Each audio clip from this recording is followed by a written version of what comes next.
想我自我介绍一下，我叫我菲法。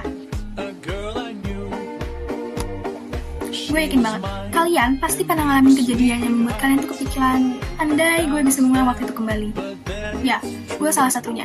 Dan dari sinilah buku novel gue terbit yang berjudul Konohama. Di novel ini menceritakan tentang seorang tokoh yang kehilangan jati dirinya. Keluarganya hancur, bahkan mentalnya juga ikut hancur karena orang tuanya sendiri. Novel ini menceritakan tentang perjalanan waktu dan akibat yang akan ditanggung atas setiap perbuatan para tokoh, sekalipun mereka memilih untuk Hai my friend all over the Indonesia. Perkenalkan, nama aku Birgita Violin Sanjaka Giri Panjas. Kalian bisa panggil aku Violin. Aku adalah penulis dari judul buku Arunika. Dan ceritaku ini tentang bagaimana sih kisah hidup para remaja ketika mereka dalam kesulitan atau mereka sedang bimbang. Itu pasti kalian banget kan. Jangan lupa dukung aku ya. Dadah. Hai, kenalin nama aku Dita Rinjani dari SMP Cinta Kasih Suci.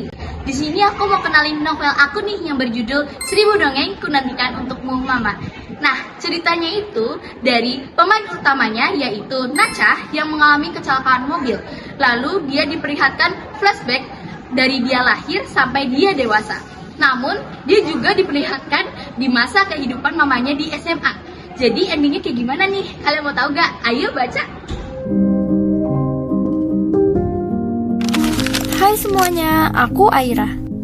Aku menulis buku The Mystery of Veil Covenant. Novel ini bercerita tentang beberapa remaja yang tanpa sengaja terlempar ke tahun 1920 lewat perpustakaan elit rahasia yang diam-diam menjadi penghubung antar waktu. Di balik suasana indah pesta era 1920-an, mereka justru harus menghadapi berbagai rintangan dan petualangan. Ada misteri yang perlahan terungkap, ada juga rahasia setiap tokoh dan hubungan yang tumbuh.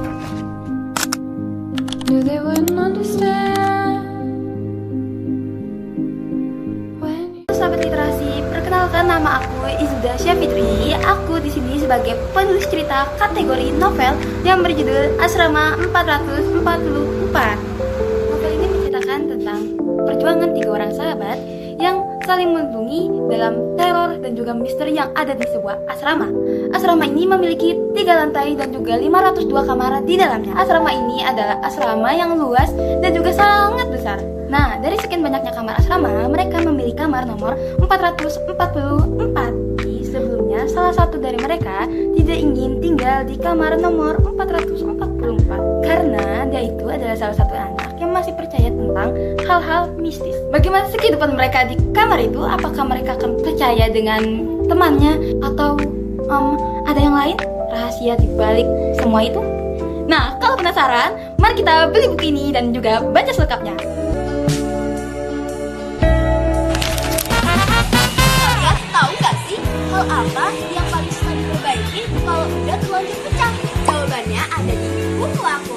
Halo teman-teman, perkenalkan nama saya Talita Tasya Atanila dari SDN General 05. Akhirnya buku aku rilis juga nih. Judulnya Letak. Dalam buku ini ada 3 cerita, yaitu perjuangan seorang kakak, keretakan yang tak dapat terelakkan, dan juga rahasia di balik sejarah. Penasaran? Tunggu ini sosialisasi Jakpritbook 2-3 Maret nanti ya. Guys, kalian pernah gak sih kepikiran buat baca novel romance yang berlatar sejarah di Indonesia? Sejarah Perang Jawa. Dan ini dia novelnya. Yuk kita ulik bareng. Mas Re, sahabat Pangeran Diponegoro tak disangka akan dicintai oleh seorang nona Belanda. Cinta itu akan terhalang oleh sebuah janji lama dan seutas taruh. Dan lebih mengejutkannya lagi, sang nona Belanda merupakan putri dari Jenderal De Kock, pemimpin pasukan Belanda. Kelak mereka akan bertemu di medan perang dengan Mas Re yang menghunuskan kerisnya dan sang nona Belanda yang akan mengacungkan senapannya. Jadi, siap gak untuk mencintai di tengah perang? Siap gak ya? Yuk baca sekarang. Oh, aku tahu, aku akan gambar Nathan. Wah, akhirnya udah jadi. Nah. Wah. Halo, saya Nathan kecil. Iya, kalau saya Farel. Aku membawa sebuah mahakarya. Wow, amazing. Buku ini menceritakan kisah seorang anak SD bernama Nathan yang jorok, kotor, dan pemalas. yang tiba-tiba berubah menjadi anak yang cinta kebersihan dan rajin. Ingin tahu kisahnya? Segera beli bukunya sekarang. Hai semuanya, perkenalkan aku Elvira Teresa Sabila dari SMA 49 Jakarta dan ini novelku Hai dan Mystic Echoes. Novel ini menceritakan tentang persahabatan, rahasia, teka-teki, dan langkah yang tidak akan bisa mereka tarik kembali.